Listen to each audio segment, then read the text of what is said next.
Welcome to Random But Memorable, a podcast from 1Password. I'm Roo, head of password manager development. I'm Matt Davey, 1Password's Chief Experience Officer. I'm Sarah, one of the founders at 1Password. I'm Anna, the producer behind the show. And we're the hosts behind Random But Memorable. Together, we offer up bi-weekly security advice, interview special guests from the cybersecurity community, and round up the latest security news in Watchtower Weekly. Plus, we may even play a silly security game or two. So sit back and enjoy the show. Sarah, how was your Halloween? Did you get any trick-or-treaters up there? It was good. We had a lot of rain right before Halloween, trick-or-treating started. And then we had the Blue Jays game at 8 o'clock. And I think all of the trick-or-treaters in Canada were well aware of that. And it was 7:45 and that was the end. There were no more kids coming by. It was over. It was nope. Time, everybody's got to get home to watch the game. So I was fully prepared. Jack, he actually volunteered to do all the Halloween this year. So he was handing out candy and everything. But yeah, it was a busy night. What about you guys? Cold and rainy here. Usually we get a decent group of adults and kids that go out and trick or treat in the neighborhoods. This year it was me and two kids. I was like, I'm fine out here. I dressed for the weather. I will go and take the kids around. And so Sawyer came home with half of a grocery bag just chock full of lots and lots of candy. People were handing out full-size candy bars this year in pairs because there weren't that many kids because the weather just was so terrible. So he did really well for himself. We had a nice time. Yeah, and came back and just hung out, relaxed. Yeah. Very nice. Wade, what's the Halloweening story in your neck of the woods? Yeah, so I have a 2-year-old, so this was the first real Halloween where he could trick or treat. So running around houses, he was Jack Skellington for Halloween. It's his new movie obsession right now. And then my wife is currently pregnant, so she did not want to dress up as Sally. So I dressed up as Sally. I had a red wig. Nice. I had the tattoos. I had everything. Nice. And we probably went for a good 2 hours and filled up a good sized bag of candy. It was a lot of fun. And then I'm in San Diego, so the weather was perfect the whole time. Oh, fantastic. Gosh, I love San Diego. I'm realizing as we are now 3 minutes, a minute and a half into this conversation, we haven't talked about the fact that we have someone new on the show today. Oh, yeah. Sarah. I was waiting for this to be a surprise trick or treat.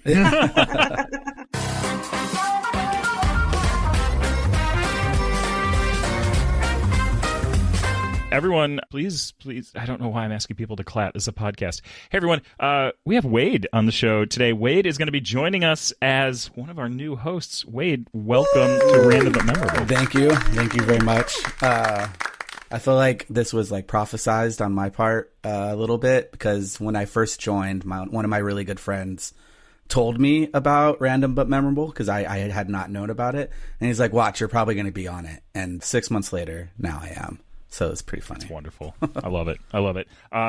So I'm so glad you're here, Wade. This is sort of part of a larger announcement that we are bringing on some new hosts. So Sarah, Matt, and I love doing this show every couple of weeks, but we wanted to bring on some people from 1Password with different perspectives and different areas of expertise. Wade, do you want to introduce yourself to folks? Tell people what you work on here, what you're interested in, things like that? Yeah. So I am a staff detection and response engineer here. So that means I'm the person catching the bad guys. I read logs all day in order to see what's going on and to track a little bit of everything. In the field, my primary function is detection. So I build out all the logic to look at the logs and stuff like that. But I've done a little bit of everything in my career. I've been in security operations. It'll be coming up on 10 years next year.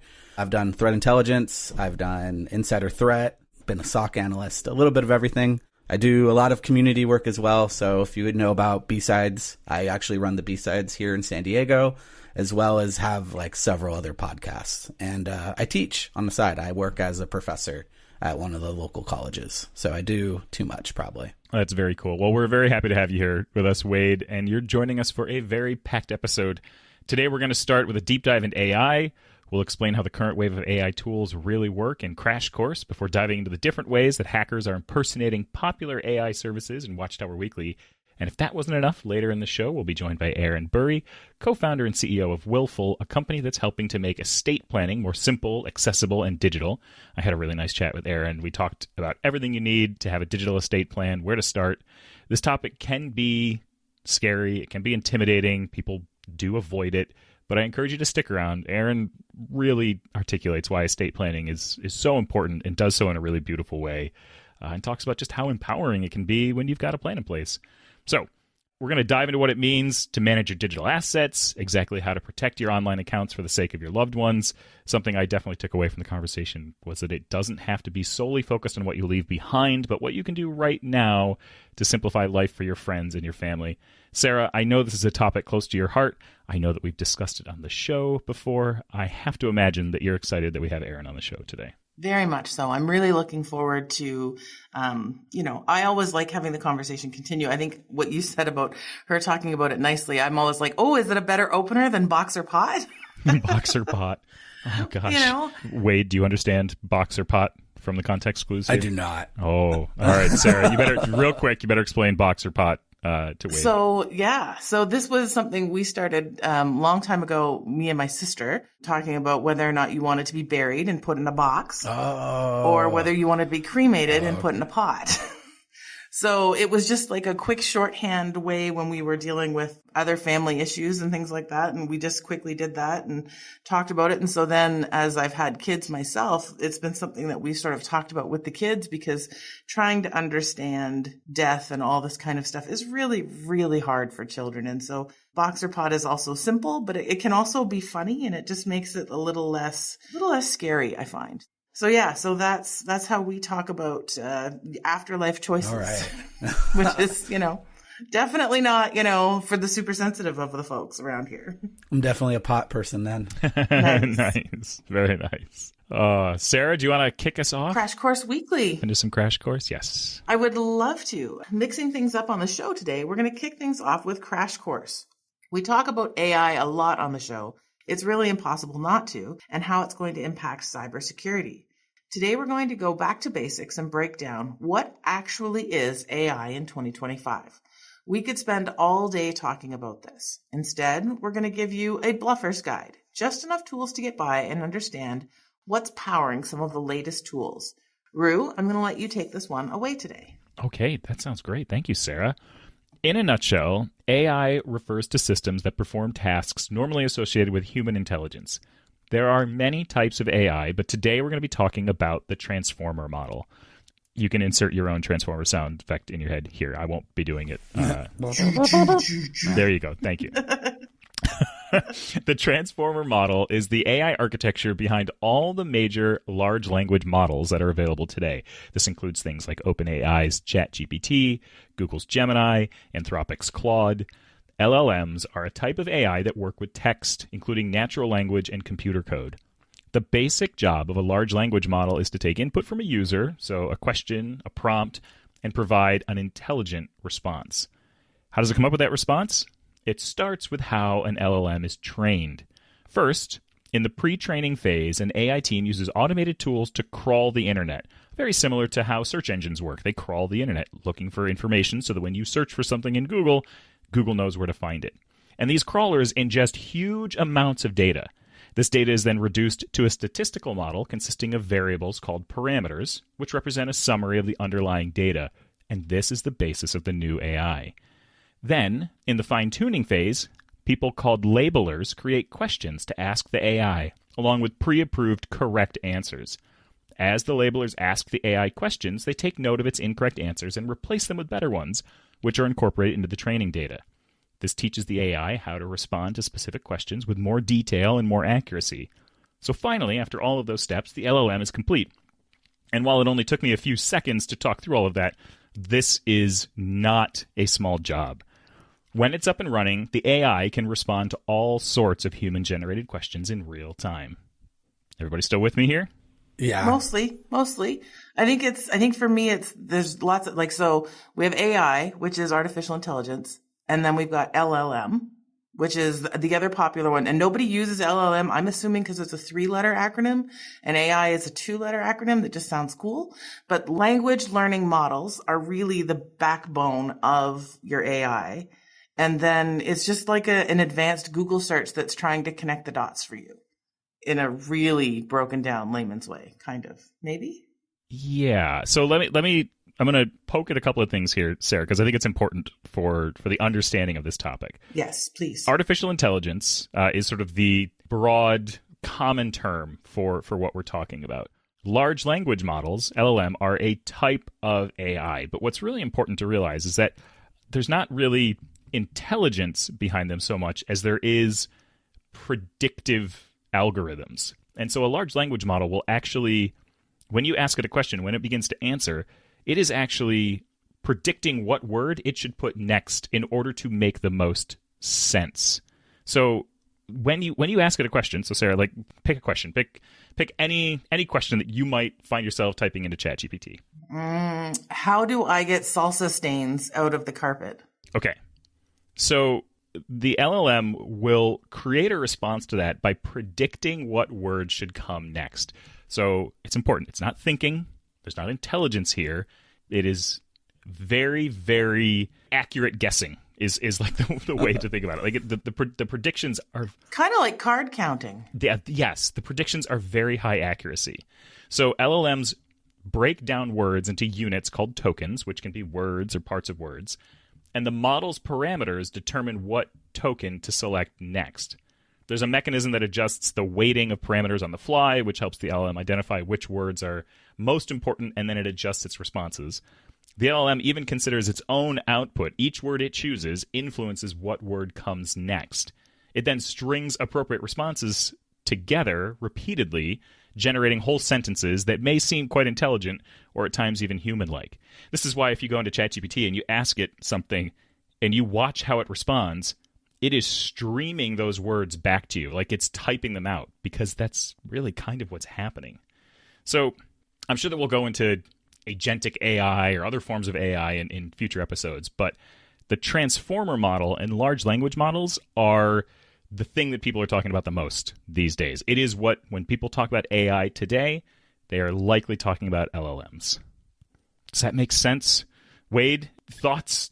Have you been following this? Like, have you been following AI in general? And like, does this all make sense from your point of view? Definitely. And I will admit I am a heavy user of AI. I did not know about the labelers, though, that there's actually people being like, hey, you're actually wrong. Here's a better way to do it. And I guess that totally makes sense, right? It has to slowly learn and as it goes. And then I know you're able to tweak them a little bit here and there. What always gets me is just the sheer amount of data you have to pump into one of these AIs in order to get it running. It's just ridiculous. You hear about all these big tech companies and just like gobbling up the internet, and it's still not enough. That always is pretty crazy to me. Yep, 100%. Yeah, the amount of information in these things is just, it's unreal. It's unreal. All right, Sarah, how about some Watchtower Weekly? Okay, I feel like I'm still like, my brain is like, internet is big, AI is bigger, AI on internet, oh no, and then I have Rain Man in the back of my head where I'm like, how many matches did I just drop? And it's like, okay, predictive text will tell you. Unfortunately, there's no cable, so Wapner's not on at 4, but alas. It is time to move on to our next segment now, where we're going to talk a little bit about Watchtower Weekly and make sure Wade gets the full welcome to the show experience here. So Watchtower Weekly is where we like to reflect on some of the trends that we're seeing in cybersecurity and share our thoughts on them.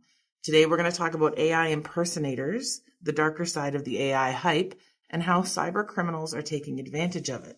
We're not talking about hackers impersonating people. Instead, we're focusing on websites and apps that look legitimate, but are designed to steal your data and usually, if not immediately, your cash, eventually your cash. We all know AI tools like ChatGPT, Midjourney, and Gemini have exploded in popularity, but whenever something takes off online, the scammers are usually not very far behind. According to new research from Kaspersky, threats mimicking popular AI tools have surged by 115% in 2025. That's everything from fake AI app downloads to phishing pages pretending to offer pro features for free or API access. Wade, can you tell us a little bit more about how some of these scams actually work? Yeah, it's pretty crazy. So attackers are basically capitalizing on trust and curiosity. So Kaspersky found that many of these scams look completely legitimate. You'll see a slick-looking site promising either ChatGPT for your desktop or AI that helps you write emails faster. You click download a file, and then that's where the trouble begins, and you're popped, right? Instead of a real productivity tool, you might actually be installing spyware, info stealers, or even crypto miners. These could try to harvest either credentials, browser cookies, or all your autofill stuff, and next thing you know, your identity's online. So back in August, Microsoft warned that fake ChatGPT desktop apps were being used to deliver a piece of malware called Pipe Magic, which is linked to a ransomware that attacks and exploits Windows zero-day vulnerabilities. So really, this is the same trick we've seen in the past, right? Before with fake antivirus tools or pirated softwares. It's just a shiny new AI wrapper because everybody wants to be using AI. Roo and Sarah, are you guys surprised that AI has become like the new fishing gold mine to target individuals? No, not even a little bit.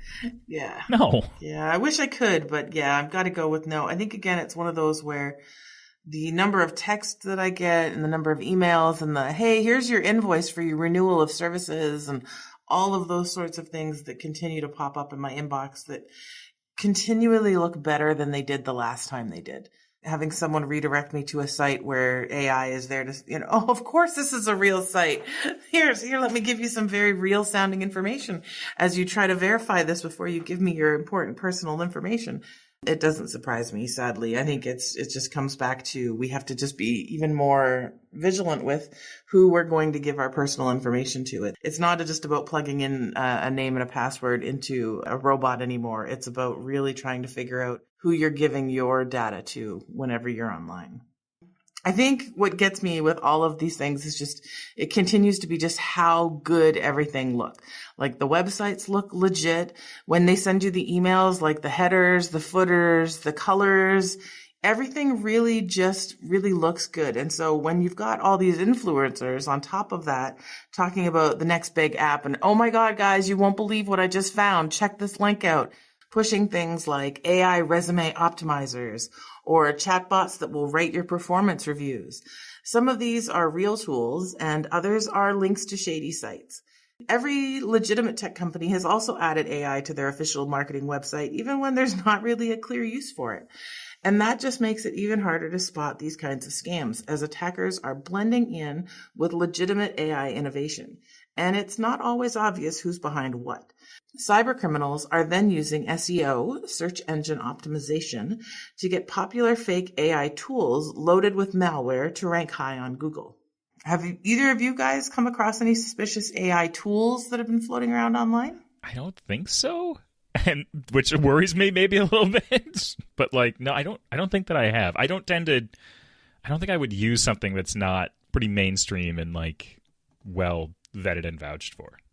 I don't use the internet, is what I was saying. That's not what I'm saying. If you already have the legitimate ones, right, why are you looking for the maybe specialty ones type of stuff?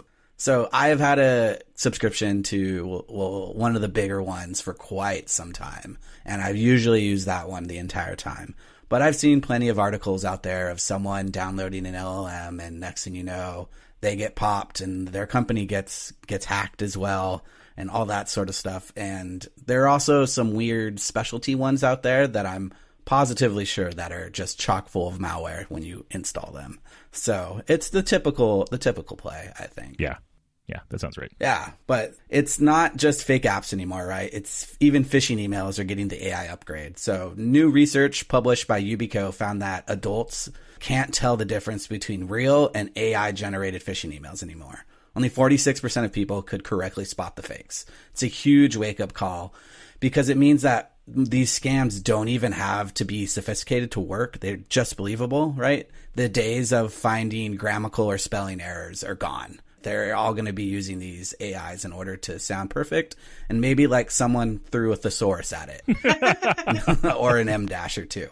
It certainly feels like we're entering a new era of social engineering here, doesn't it? Yeah. Most definitely, I think. Yeah, for sure. Again, I hate to not be surprised by this stuff, but I'm not surprised that we have now reached the point where people can't tell the difference between real and AI generated phishing emails. It just, of course not. They're so good at this point. And I think honestly, I had already seen in recent years these phishing emails getting so much better, and now I just think that there's no chance. I think that's part of it too, though, is that it's also for legitimate use. I can't think of how many newsletters we'd send out And we'd literally have teams of people going through them, looking for, did we miss a word? Because, you can, sometimes you spell something the proper way, but it doesn't work in the right sentence and you've used the wrong for. But, it's spelled correctly, nothing catches it. And, people instantly will tell you if you've got something wrong. But so, using AI to help with some of the quick, easy content stuff. If you're putting together newsletters, put it together, the frameworks of things, like legitimate businesses are using this. So then as a consumer, as I'm trying and figure out, is this real? Is this not real? It's not so much about the body of the email, which is, I think, where people focus on. It's the extra stuff. And, I don't know about anybody else, but like, who has time for extra stuff? Like, no, I don't have time for extra stuff.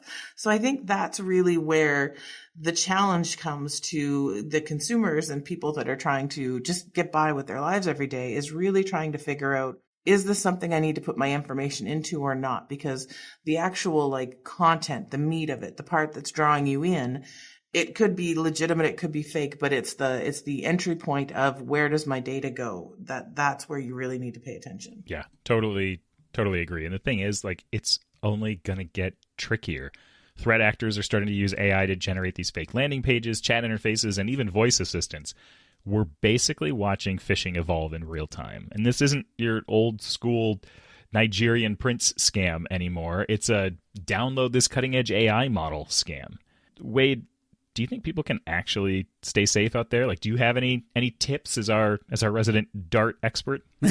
Yeah, for sure. Whenever I'm thinking about any of this, my first thought is always, what's the call to action, right? What is this either prompt or website or email asking you to do? And is that normal for it to do it? And if they had the information, do you feel comfortable with it? Whether that be a credit card or email or your CEO hitting you up to text him in order to send him gift cards, right? The other things to think about are just like stick to official sources. Using the typical AI tools. If you're at an organization, use your company's mandated AI tools. That's very important. Watch out for any types of copycats, right? And scammers. Think about just punny code domains, right? Where one letter is off, or they're using an N and an R in order to create an M. Just little things like that. You get used to it. Especially in my line of work, I'm constantly looking for these little things. The last one is always be skeptical, right? Be skeptical of anything that's free or anything that's an upgrade. Make sure that it's coming from the proper way. Make sure the payment system looks correct. And don't be afraid to ever ask someone. I don't know how many times I still get hit up by my parents asking me if this is officially okay. Or even people at work message me like, hey, did you know about this? Is this okay? And usually I'm looking around and I verify. Most of the time I can say, yeah, that is pretty good. It's always nice to hear from those people, to tell you the truth too.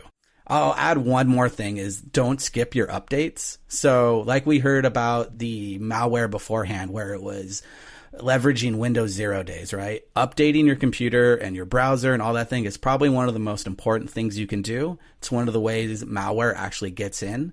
So make sure you're always running the latest version of absolutely everything you can. Don't let it just sit in the corner waiting to reboot. Yeah, just remember that the excitement is the hacker's best friend. So if a tool promises to supercharge your workflow or unlock ChatGPT's secret mode, take a breath and verify it first. AI can be amazing, but that doesn't mean that every AI branded thing online deserves your trust. So if you're curious about new tools, explore, but don't do so blindly. Agreed. And I think that's a great note to end our Watchtower Weekly on. So we'll drop the Kaspersky report and that Yubico study in the show notes for anyone who wants to learn more. Fantastic. All right. I think that's enough AI chatter for one day. Let's get into my chat with Erin Bury from Willful. Grab a notebook and a pen or open up your notes app for this one, as Erin offers some fantastic tips on how to get started with estate planning, breaking it down into easy, manageable steps. If it's something you've been putting off for a while, I'm hoping this conversation will help give you the motivation you need to tackle it with confidence. So all that being said, I think the right thing to do at this point is probably to just drop it in here. Today, we're joined by Erin Bury, co-founder and CEO of Willful, a company making estate planning simple, accessible, and digital. Erin spends much of her time educating Canadians about the importance of planning for the unexpected, and she's on a mission to help people take control of their legacy both offline and online. We've touched on this topic before in a more personal conversation with our founders, Dave and Sarah. The pair explained how they started having these kinds of conversations within their own family, and if you'd like to listen to that episode after this one, we'll leave a link to it in the show notes. Today, Erin's here to help us unpack digital estate planning, what it means to manage your digital assets, how to protect your online accounts for the sake of your loved ones, and why it's something worth thinking about now, not later. Erin, welcome to the show. Thank you so much for having me. Excited to be here. So for those who might not be familiar, what is estate planning and how has traditional estate planning changed with sort of like in the digital age? Well, I think often people think of estate planning as just the legal documents, right? The will, the power of attorney documents. And really, to me, estate planning represents everything to do with planning for that transition when you pass away. So yes, it includes the legal documents, but it also includes broader wishes around funeral and burial preferences. It includes documentation and collection of information from life insurance policies to, yes, passwords. And increasingly, it includes planning for your digital footprint. So it really does encompass this wide spectrum of things, which is why it can sometimes feel overwhelming, because not only do folks maybe not know what it is, but when you start actually peeling back the layers of everything involved, it can feel pretty overwhelming. Yeah. Estate planning hasn't changed much in the last century. You know, it's still very paper-based, from people writing down passwords on Post-it notes to people having to create by law wills and other legal documents on paper. So really, this field is dominated by visiting professionals paying an hourly rate, which often totals thousands of dollars depending on where you live, and by collecting physical documents into a file folder or shoving them, between the couch cushions. So unfortunately, it looks very similar, even though our lives are increasingly lived online and we spend our time in digital spaces. So why is digital estate planning becoming more and more important these days? You've touched on it a little bit, but let's put a really fine point on it. What has changed that moves us past these manila envelopes full of papers into something more? Yeah, I think the first reason digital estate planning has become so prevalent is just simply the size of our digital footprint these days. And secondarily, the types of digital accounts and assets that make up that digital footprint. So if you think about it, in 1997, I'm aging myself here, I had a Hotmail account, and that's probably about it, right? Fast forward 20 years, and I have every manner of account that you can think of online, from banking to credit cards to life insurance and investment to my will and power of attorney documents to cryptocurrency and photos and online recipes and social media accounts. We just have so many types of digital assets, whether those have monetary value like cryptocurrency, or whether those just have sentimental value like maybe our Instagram photos. And so, planning for that has become a really key part of how our legacy lives on. It's not just about our legacy, the obituary you write about us in the newspaper. It's, well, does Erin's Facebook account stay active after she's passed away? Am I going to get that birthday reminder every year? And especially for the folks that you leave behind, knowing that they can find, close down, and retrieve value from any of your online accounts when typically you are the only one that has access to them. So what have you seen as the psychological barriers that prevent people from getting started or even thinking about this before it's potentially too late? Yeah, there are the obvious practical barriers, from the time involved to the cost traditionally. But I think there's also this belief that if you think about mortality, it will somehow hasten it. If I think about my death, then it's going to happen tomorrow. And just this general feeling that I can put this off for tomorrow because obviously I have all of the time in the world. Who needs to plan for death today? And one of my favorite books is called The Measure by Nikki Ehrlich. And in the book, every citizen on Earth is delivered a wooden box, and inside the box is a string. And if your string is short, it means you are going to live a short life. And if your string is long, it means you're going to live a long life.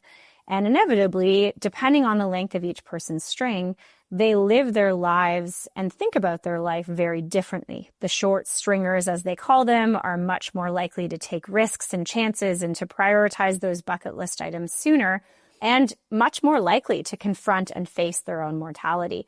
And although I hope all of us live to be long stringers, to be 100 years old, that's how I view estate planning. Plan as if your string was ending tomorrow, but hope that it lasts for another 50 years. Yeah, that's really cool. We'll put a link to that book in the show notes. That sounds like a good read. So how does Willful help with all of this? What is Willful's role in all of this? How does it help people with this new age of estate planning? Yeah, well, the original idea for the company came about because my husband's uncle passed away suddenly about 10 years ago now. And he had a will, but he had never discussed any of the components outside of that. Passwords to online accounts, funeral and burial wishes, where important paperwork was stored.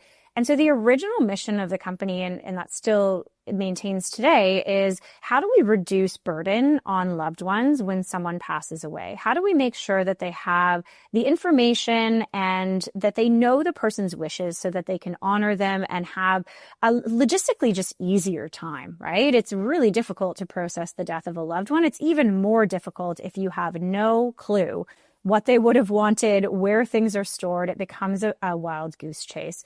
So Willful really focuses on estate planning, helping the person that's planning for their own passing to record their wishes in both legal documents like the will and power of attorney documents, as well as outside of that in things like asset and liability lists.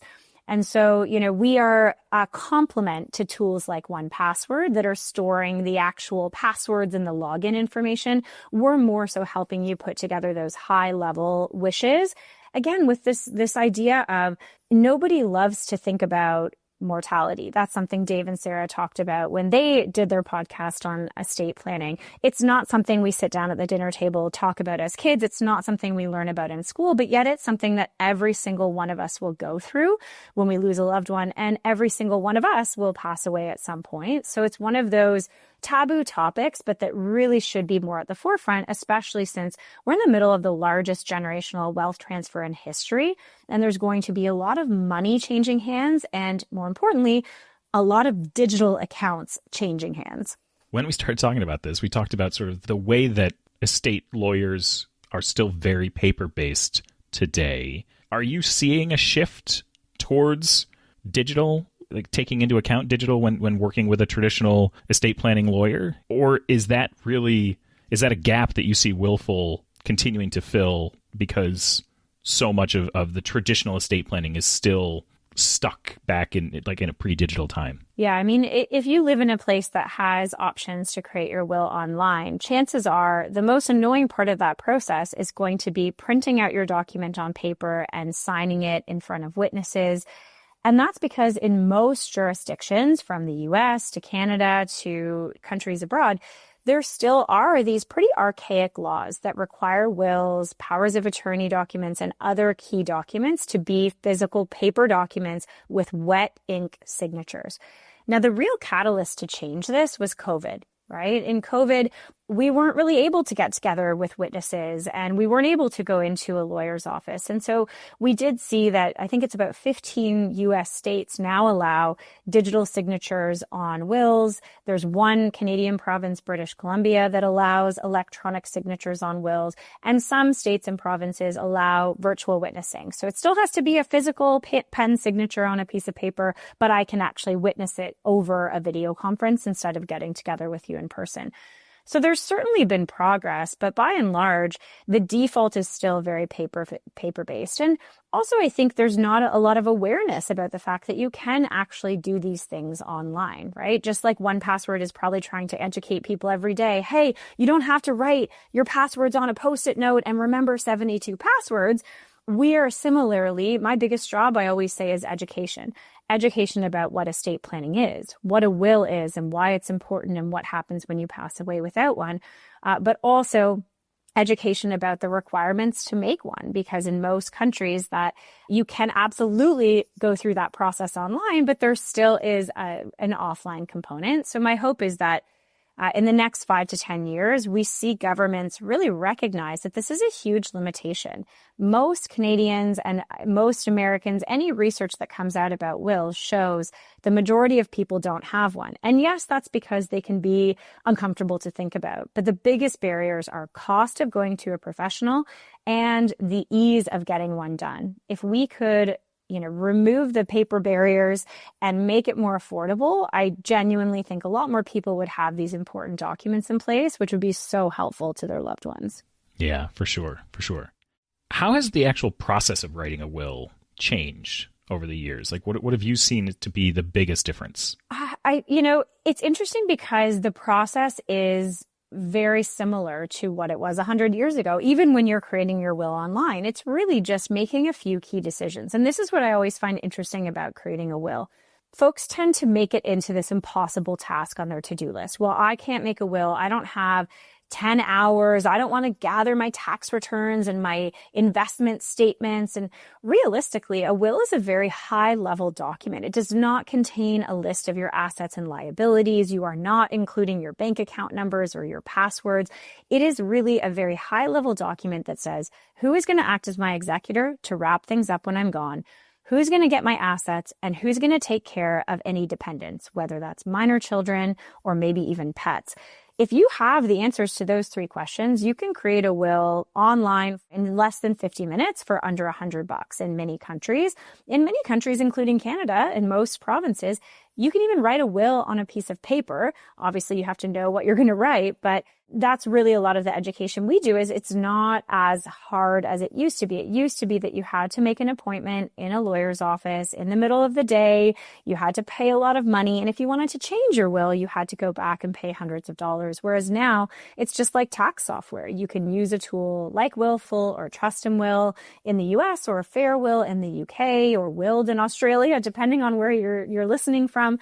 And it'll guide you through a bunch of questions about your life situation, and it will tailor the process to you and build you customized documents, much like tax software will help understand, okay, what's changed in your life and how do we need to fill out your tax documents this year to best suit those life changes. But it's still essentially at its core the same as it was 100 years ago, those 3 core decisions: your executor, your beneficiaries, and guardians of minor children. Yeah, nice. In a lot of ways, it's comforting that it hasn't shifted tremendously in recent years. Well, and you asked about, what aspects of digital estate planning, why has this become more prevalent? And there's also this new aspect of AI, right? How is AI going to both change how we might create these documents, but how else might it change the documents themselves? So, for example, we often see people leaving intellectual property in a will, right? Things that you're passing on to your loved ones don't just have to have monetary value. You could pass on an heirloom like a recipe book.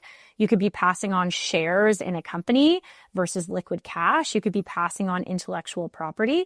And increasingly, you might think about, well, what about passing on AI usage rights? What if I'm a celebrity and I want to say, nobody can use my likeness, or I leave my AI likeness to so-and-so so that they can put me into movies in the future? I've spoken to a bunch of our partner lawyers and no one's really seeing those types of clauses yet, but you can imagine that they'll become more prevalent in future.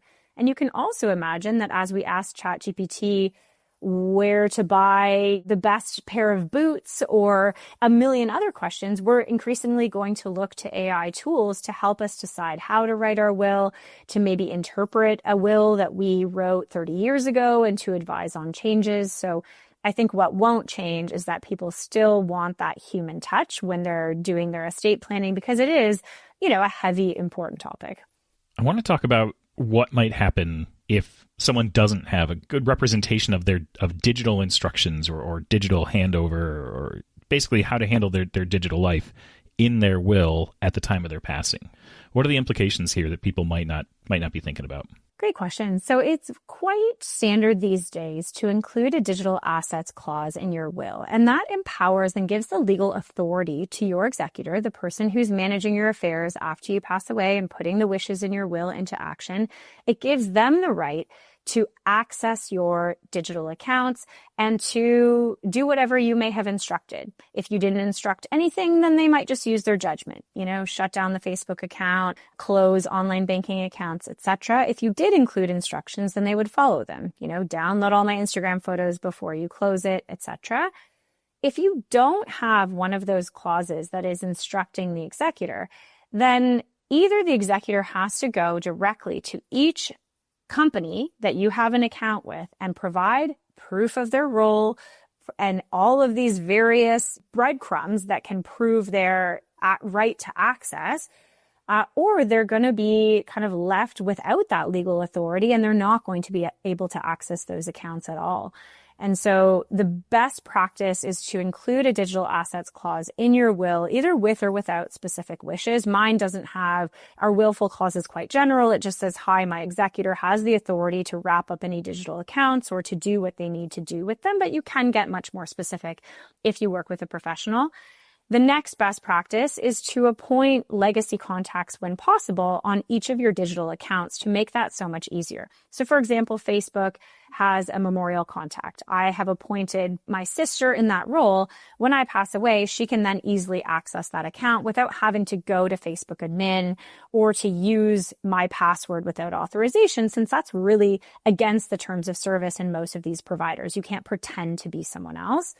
The third best practice is obviously to use a password manager. I use one at home. I use one at work. And this just makes it so much simpler for your executor, for your family members to actually access all of your accounts. Because again, if they don't have those access details, then they are going to have to go company by company and navigate the bureaucracy of a million help desks and take months likely to try to get access to your email, your social media accounts, your online banking. What counts, as you were talking about that, like I was sort of thinking about the difference between a bank account, which has very specific rules around transfer of wealth and things like that, to a social media account. So what actually counts as a digital asset here? Does like a traditional bank account even fall into this category? Is that something that's handled more traditionally as a financial piece of a will? Yeah, typically any holdings that you would have with a traditional financial institution would just fall under your regular assets. And just because you have an online account that covers that, it would still be treated as kind of a regular asset. I would define a digital asset as something that does not belong to a traditional financial institution that no one would know about unless you listed it out as a digital asset somewhere, and that doesn't have the same escalation possibilities as a traditional bank account. Well, now let's use the example of crypto, right? What if I have a crypto wallet and I haven't told anybody about it? There's no helpline to call. Right? Maybe there's a company like CoinSquare that I can contact. They do usually have processes around how to access, but not everybody uses those, and not everybody discloses that they have those types of digital assets that aren't tied to a traditional financial institution. So if I'm planning for my own passing on of assets, I would be much more careful about documenting the existence of those digital assets that are not tied to a traditional financial institution. Because if my relatives don't know about them, and if they don't know the key to access them or any access details, they might just be stuck in the digital ether for a long time. And that's increasingly becoming something that we're seeing. Yeah. How should people start to think about their digital legacy beyond just what happens to their assets, but also you touched on online identity and memories and things like that. Like, what are some ways that people should think about that? I mean, Dave and Sarah, when they spoke about estate planning, they talked about the fact that estate planning isn't just creating a will. That's an amazing first step. My husband and I created our first will. After that, loved one passed away. We owned property at the time. We've since updated it as we've had our 2 daughters. And so, yes, those legal documents are the cornerstone of that. But there are so many pieces of information and components of it that sit outside of that. But it can be overwhelming, as I mentioned. So the first steps to take are really to think about the things that you want to pass on and how you can do that either on paper or digitally. So for me, I've used Willful to create my asset and liability list and to create my legal documents. I've created my vaults in 1Password, and I've shared some of those vaults with my husband and with my executors so that they would have access. But I've also thought about the larger wishes that I have that wouldn't be contained in those places. I've written down in a cloud folder what type of celebration of life I want, what kind of funeral I want to have, what I want it to feel like. And just for the record, in case that gets lost, I want open bar, I want pizza, I want a live band. It's going to be expensive. They're going to have to pay a lot. I've actually written out all of the cable account details, and, I manage the finances in our house. So for my husband, here's all the stuff that you would need to know on day one if I passed away. And then I've also written out, to me, digital legacy is how you live on the internet after you pass away. So to me, that means keeping my Facebook account alive as a memorial account versus shutting it down. I've actually even written final social media posts that I would want my husband to post. And every year on our daughter's birthdays, I write a letter to them, and they're all stored in this account. So the idea is, either I'm still alive and I can share them with them, and that's great. And if not, they have this voice from someone who is important to them, kind of talking to them about life. So to me, digital legacy is not just who gets my crypto and what do I want done with my Facebook account. It's how do I want to live online, just like I might have a gravestone in a cemetery that my loved ones visit. What is that online gathering place? What do I want my virtual presence to be like? Yeah. That's really beautiful. Both the pizza and open bar, but also like the letters to your kids. Like I love that. And I think that it's again one of those things that people don't act on because they don't like to think about it, or it's not a today problem, it's a tomorrow problem kind of thing. But there's something really beautiful about being purposeful in your day to day and in sort of like your year to year about like, yeah, eventually like we're all going to go away. So like, what can we do today to make it less impactful or certainly carry on some meaning after the event? Well, and as Sarah said, when she and Dave were talking about it, a lot of what we're talking about is just related to life organization. For example, documenting the details of who our cable provider is and the account number, making sure that my loved ones know where I bank. This is just part of a house organization guide, right? That if my husband and I are away for 2 weeks on vacation, the babysitters will know what doctor to call if our child is sick, right? So I actually don't view a lot of this as estate planning. I use 1Password every single day for day-to-day life.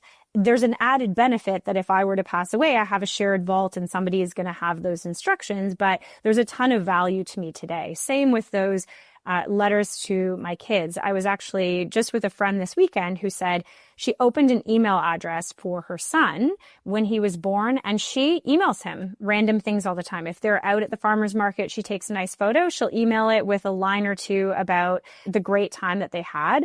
And when he's older, he can get access to this and see this kind of virtual stream of memories over the years. And that doesn't take a lot of time. And that's not about death. That's actually about life. That's about legacy and preserving memories. And that's, to me, what so much of this is just preserving memories and being intentional about how you want to live, but also how you want to be remembered. Yeah, for sure. So I want to stick with that human aspect of all of this. What have you seen as the emotional impact to family, friends, loved ones if someone passes away without this plan for their digital assets? I think the biggest emotion I see around people who haven't put these plans in place for their passing is anxiety. It's something that kind of sits there latent all the time on their shoulders. And if you're the person, and we were the people who had a loved one pass away without sharing these wishes, there are a few common emotions. One is anger. Like, why on earth did you not tell me your funeral and burial wishes? We were married for 30 years. Why didn't you take 15 minutes to make a will? This is making my life so much harder. So anger is definitely one. And then I think just sadness and confusion, right? I don't know if I'm choosing the right option. I don't know if my loved one wanted to be buried or cremated. I'm choosing cremation, but is that what they really wanted? Am I honoring them in the right way? And then confusion in that, I don't know. Most people who lose a loved one and either who are acting as executor or supporting their loved ones in being an executor, they're doing it for the first time. And so there's no manual for dealing with death. You might get a pamphlet from your funeral home. Obviously, companies like Willful, we have content and guidance on this, but you're often kind of finding your way through the dark in how to deal with financial institutions, the government, digital accounts, the food in the fridge, all of these things. And so that's a really common emotion. And that confusion is amplified when the person has not communicated wishes or put together concrete plans. Yeah. What about things like family disputes? A lot of times after someone passes, there can be a rift that is either exposed or created within a family. So how does digital estate planning help in situations like that? Well, digital estate planning does not remove the potential for family rifts. There will always, as long as there's money changing hands between generations, there will always be family rifts. Fair. But the best evidence that can support the outcome of a dispute is my wishes, the person who is speaking beyond the grave, right? If I have a will that very clearly says, I leave everything to Joe, and Jane comes out of the woodwork and goes to the courts and says, you know what? Erin told me 10 years ago that she was going to, well, actually, here's her will. It was updated 2 years ago and you're not in it. So unless you can provide evidence of that, Erin's wishes are very clear. When there is no will, that's where a lot of contention happens. The singer Prince passed away without a will, I think in the late 2010s, and his estate wove through the court for years. I still see headlines every now and then about his family fighting over his assets, and his voice is not there to clearly indicate what he would have wanted. So just because I have a will, just because I've been very intentional about my wishes, doesn't mean some relative isn't going to come out of the woodwork and try to make a claim to that. But it's a lot easier if your voice is clearly heard in the midst of all of that chaos. Yeah, for sure. Okay, let's get to practical steps. So we've given people a lot of motivation to begin their estate planning, but where do they actually start? What's step one?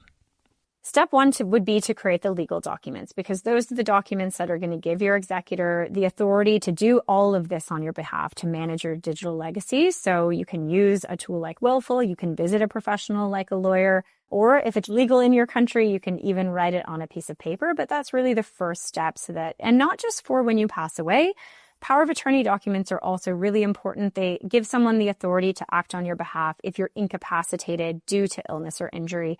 And so will and POA, step one. Step two, in my mind, is documenting your assets and liabilities so that your executor knows where they are and how to track them all down. And that can be as simple as writing on a piece of paper, I bank with this bank, I have crypto with this provider, and, I have a loan to my cousin Joe for $5,000. That acts as breadcrumbs for your executor when you pass away. Then I think there's the concrete digital steps that you can take. First, appointing a legacy contact on any of your online accounts that allows it, including Apple, Google, and Facebook. And secondarily, I'm not getting paid by 1Password. I am just a happy customer, but I'm so passionate about using password managers, both for security, but also because this is such an easy way to create a shared vault in your household and to give shared access to loved ones, to spouses, to executors in case something happens. I also fully endorse 1Password for parts of this. Yeah, so thanks for teeing that up. I wouldn't say it if I did not use it 17 times a day. Yes, for sure. Do people need to work with an estate planning expert? Is that required? If so, who do they get in contact with, and what documents do they need to get started? You definitely don't need to, but you can choose to if you want more guidance. So most, I don't know of any country where you legally have to work with a lawyer or professional to create your will and power of attorney documents or to create any other estate plans. But it also depends on your situation and the complexity of your needs. For example, you may want to set up a trust to pass on assets more tax efficiently, and then you likely are going to have to work with a lawyer. You may just want advice because you're not sure about this and you want guidance. And so you may choose to work with a lawyer on the legal documents. You may also call a tax expert. How can I minimize my taxes when I pass away? You might call your financial advisor. Hey, what should I be thinking about? And how can I pass on my assets more efficiently? So There's lots of also great content out there. We have a really fulsome Learn Center at Willful. Depending on your country, there is likely a variety of law firms and online estate planning providers that can give you support on this. I know 1Password has a lot of documentation on digital estate planning and passwords. So if it were me, I would certainly be starting with my online research and then determining my comfort level and the complexity of my situation to say whether I needed an expert or not.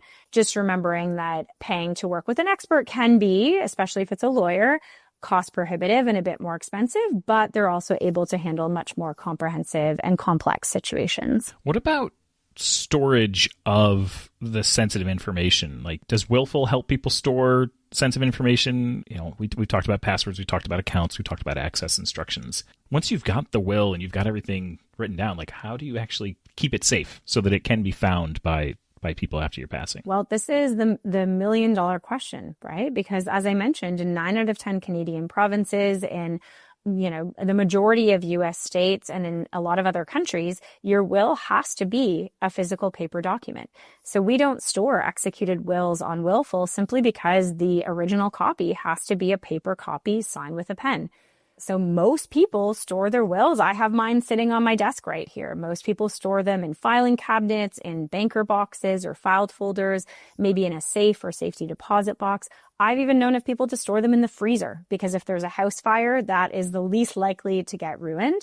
But this is why I'm so passionate about digital estate planning and the laws changing to support being able to sign a will electronically and store it online. Because to me, it is so much more secure and accessible sitting in my 1Password account or my Willful account, easily shared with loved ones after I pass away, versus what happened with Aretha Franklin, the singer, where her family thought she didn't have a will and they found a handwritten one in the couch cushions a year later.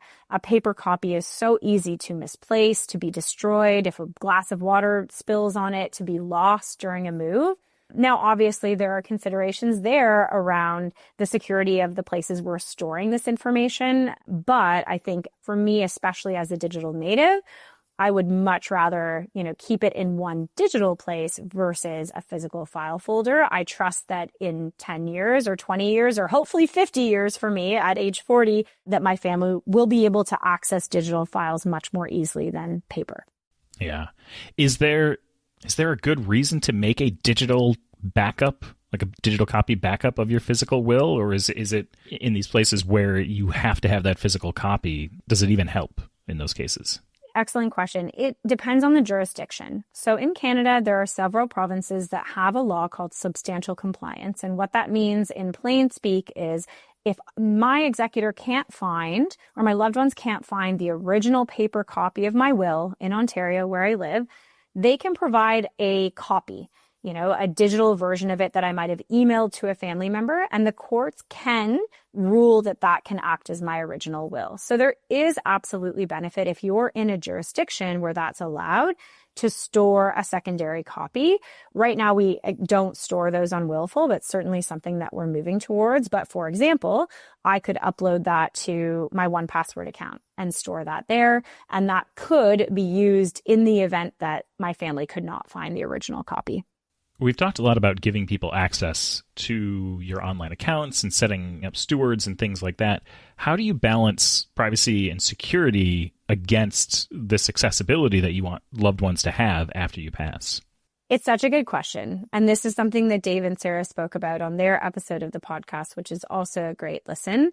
And they talked about giving people components of a key to access something. So for example, my husband, my mom, and my sister would all have to come together with pieces of an access password or code to be able to access something. So that's certainly one way to do it. Another way is to use a third party. So there is a company I know of called Directive Communication Systems, and essentially they are your digital steward. You can instruct them on what you want done with each of your digital accounts, and they will handle that when you pass away and reach out to all the digital providers without you having to share that information with your executor. They can even do things like wipe your browser history. So you know what? If you've got some secrets, that might be the route to go. For me, I'll be honest, I have no qualms about sharing all of my access logins, my passwords, etc., with my husband or with my backup executor, my sister. So I think it's just really a personal preference thing. It's starting with what are you comfortable with? If you're comfortable opening the kimono now, great. There's easy ways to do that. If you only want people to have access when you pass away, then it would be some sort of 1-2 step where people would have to come together, maybe even provide proof that you've passed away for them to access something. But either way, there are options. Yeah. Okay. Nice. We talked about AI a little bit earlier. Where do you see the future of digital estate planning heading from here? I mean, I think that I view estate planning the same way that I view laser eye surgery. I want to pay good money for it.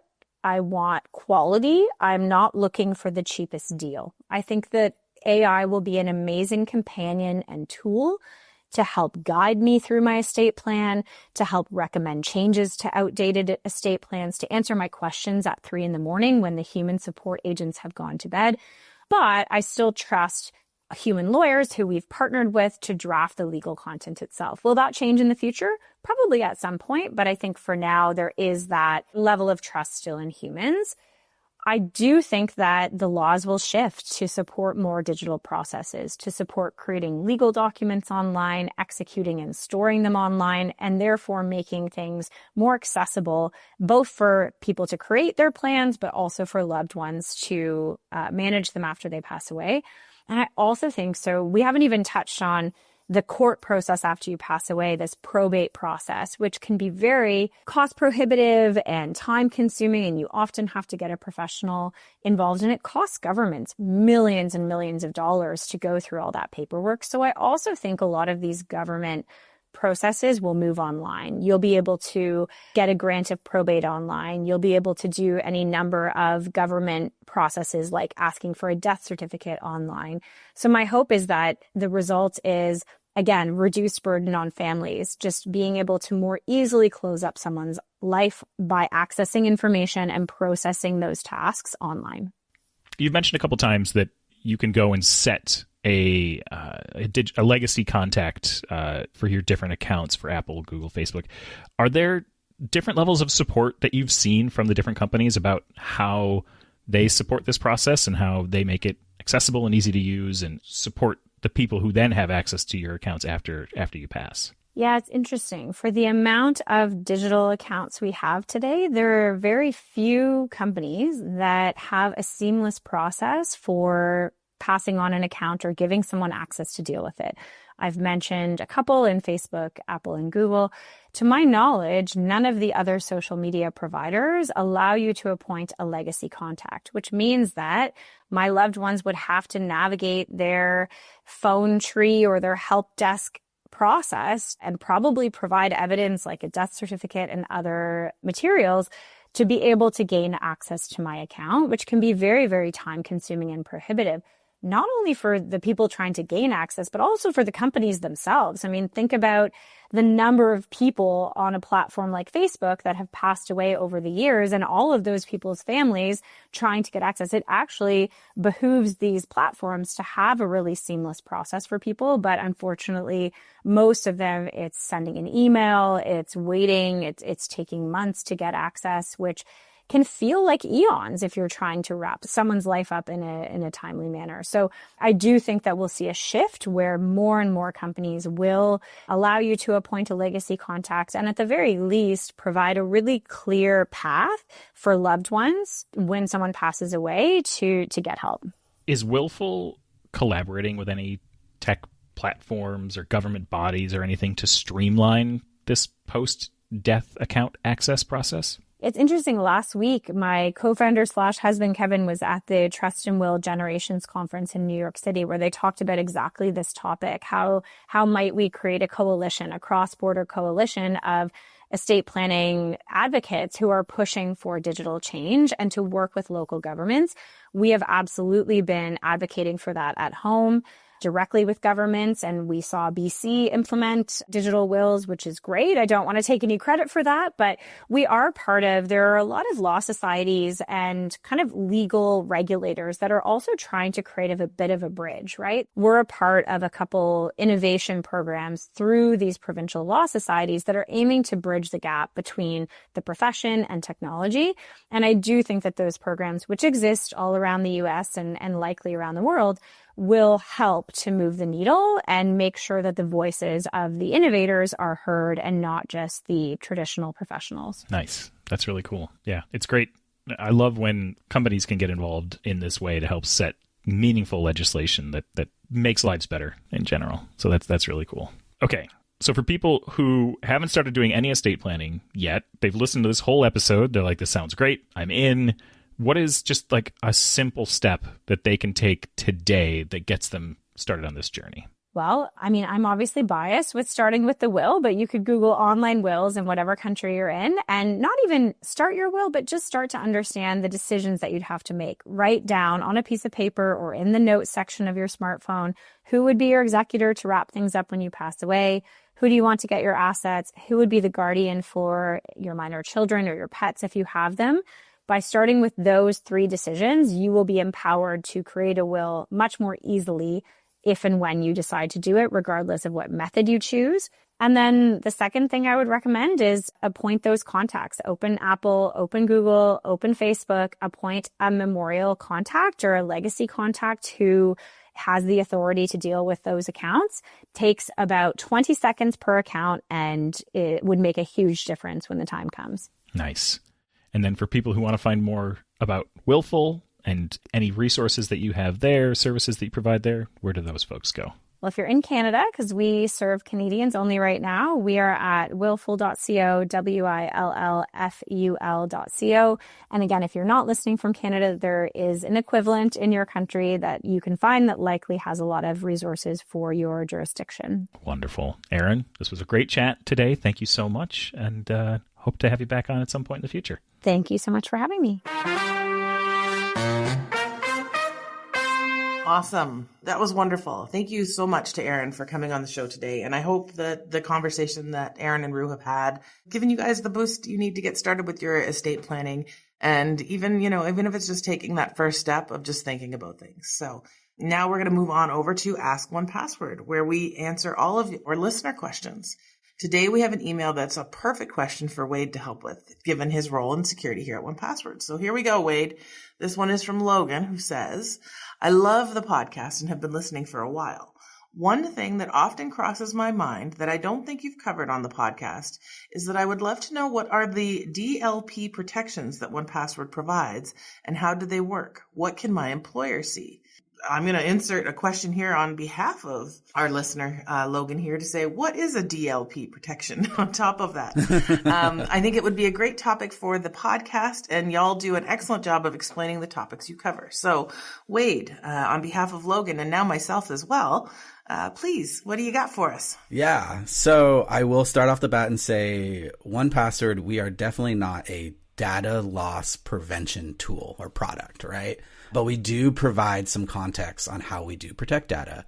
So DLP, or data loss protection tools, are usually in order for people to either not accidentally send away very important information or purposely sending away very important information. And some of them actually label the information on your asset to say if it's critical or not by scanning it. There's a bunch of different tools that interact with DLP, but at the end of the day, it's to prevent that actual information getting out of the network. DLP, there's a bunch of different tools out there that prevent this, whether they be checking email, checking your network, or even just watching your computer. So it's kind of hard to say. I would say us as a product, we don't necessarily protect the information from being sent out, but we protect the information from being, I would say, taken from others in case that you are attacked in some particular way, right? So hopefully you're no longer saving your passwords to a text file on your desktop labeled passwords.txt. You're putting them in a secure location and having it stored there with a password that you actually need to get into it. The other interesting part is our ability to share passwords to individuals via 1Password, right? That share functionality is actually super important because you want to You want to limit the availability of the password, whether that be in an email or a text message or anywhere else, or even a log, right? You don't know if a malicious insider is possibly reading your logs in another security tool. So using that avenue protects you a lot more. I would say that pretty much like covers the majority of it. It's really hard to say. There's a lot of different avenues for data loss prevention, and it's a big topic. And I am one, not a salesperson. So I am the technical guru guy, and I've played around with enough tools, but hopefully that answers your question. We protect valuable things for you by encrypting them and putting them in a secure location and allowing you to share them securely. Does that sound right? Does it sound good? I think so. I think so. Because I like to learn all the things. I'm not here just for the conversation. I'm here to learn things too. And I'm learning things. I think the big difference is so if Acme Corp has an account and as an employee, I'm using Acme Corp's information, there is an individual vault that I will have, and the employer can't see the granular information that I'll have in that account. But they can be able to detect things like, is it a good password? Is it not a good password? And then I know in 1Password, we've put in a bunch of prompts to be like, hey, Sarah, does your Netflix login really belong in your Acme Corp thing here? Or did you want to put that in your personal account? So we've tried to help individuals separate their business life from their work life. And then when you get a business account, so if Acme Corp has bought a business account, they'll get free family licenses. So then individual employees can then have their own personal family copy of 1Password. And that's their copy. There's nothing in a family vault or anything, even if it's linked because it's a free account that comes with the business account. None of that affects all of the employer's reporting. So I don't know if that distinction helps separate some of that information between the two for folks either. Yeah. One point I do want to make, which definitely Sarah touched, is with the corporate offerings too, we do provide logging, right? So if someone gets access to a bunch of different stuff, say from a different IP address or a different location, your security professional should be able to at least investigate that and then probably hit you up to see if that actually aligns with what you're doing. So that's another protection around it as well. Nice. All right. Well, thank you for that, Professor Wade. So with that, remember, if you have a question for us, you can send a voice note or an email over to podcast@onepassword.com, or you can leave a comment over on our forum, onepassword.community. Excellent. All right. I think we can end our show as we always do with another round of Hack or Hoax.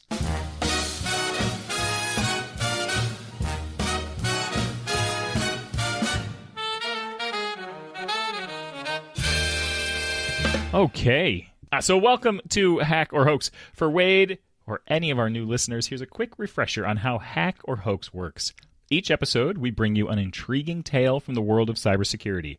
It could be a true story from the security archives, or it might be completely made up. Your job, along with ours, is to figure out, is this a real cybersecurity incident, or is it totally fake? Is it a hack, or is it a hoax? All right, so let's get into our story. In 2021, thousands of crypto users walked straight into a digital trap and didn't realize it until it was far too late. The scam was deceptively simple.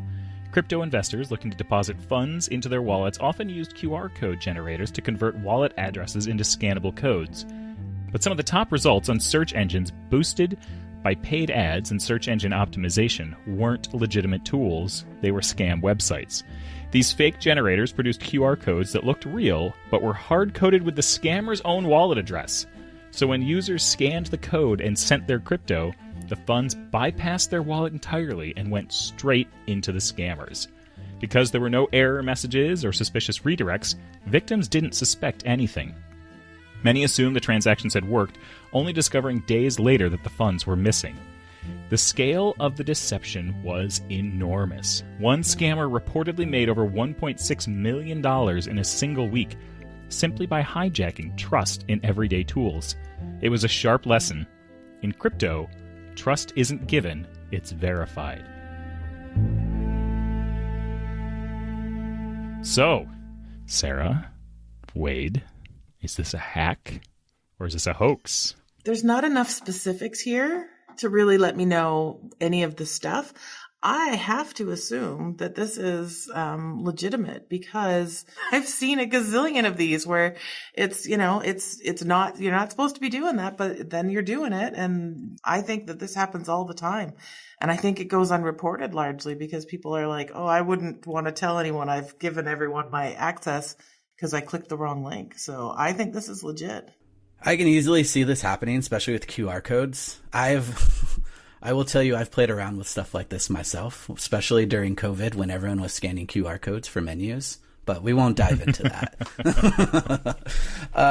But it's hard for me to believe that some of these crypto people are usually a little bit more secure, also a little bit more paranoid. And one of the big things with security is nobody trusts QR codes. I also know that Sarah is like winning. So like, I just want to follow Sarah's hunches, but I'm going to say that it's not true because I know a lot of crypto. I don't remember if there's a way to actually scan a QR code in order to get crypto, but I'm going to say not true. I'm going to go with that. Final answer. All right. So this scam really happened. QR generator sites were flagged by multiple crypto security firms.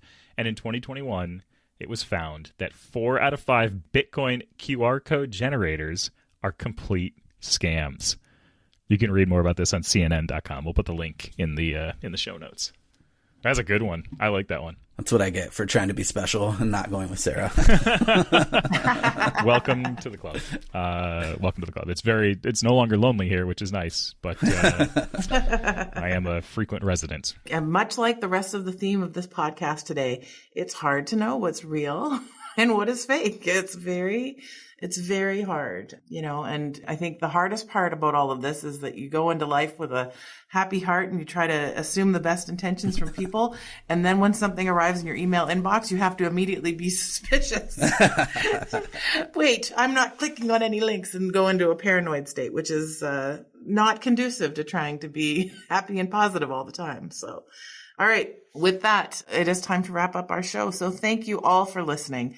Huge thank you to Erin for coming on the podcast and hopefully making the topic of digital estate planning a little less scary for everyone. If you found the episode useful and you think a loved one would benefit from learning more about estate planning, please do share with them. We love to demystify the process for more folks and help as many people as we can to get started. And if you want to discuss anything from the show, remember you can head on over to onepassword.community or subscribe to the Random But Memorable YouTube channel where you can comment on any of our episodes. Thank you all so much for joining us today. And thanks, Wade. Welcome. Yeah. Thank you for being here for your first show. I'm super excited. I'm going to immediately go tell all my friends that I'm here, finally. Incredible. All right. Well, this was great. I'm going to go jump in the car and drive to Toronto now. We'll catch y'all later. Bye-bye. Bye. Bye-bye. Drive safe. Thank you so much for tuning in this week. If you're enjoying the show, we'd love it if you could subscribe to the podcast on Apple Podcasts, Spotify, or wherever you listen to your podcasts. You can also leave us a rating or review. It's one of the best ways to support Random But Memorable, and we always love reading your feedback. We're also a community-led podcast, so if you have any questions for us, topic requests, or even guests you'd like to hear from, please send us an email at podcast@onepassword.com. We read all of your comments and look forward to hearing from you. We hope you'll join us for the next episode with plenty more random moments in the wide world of cybersecurity.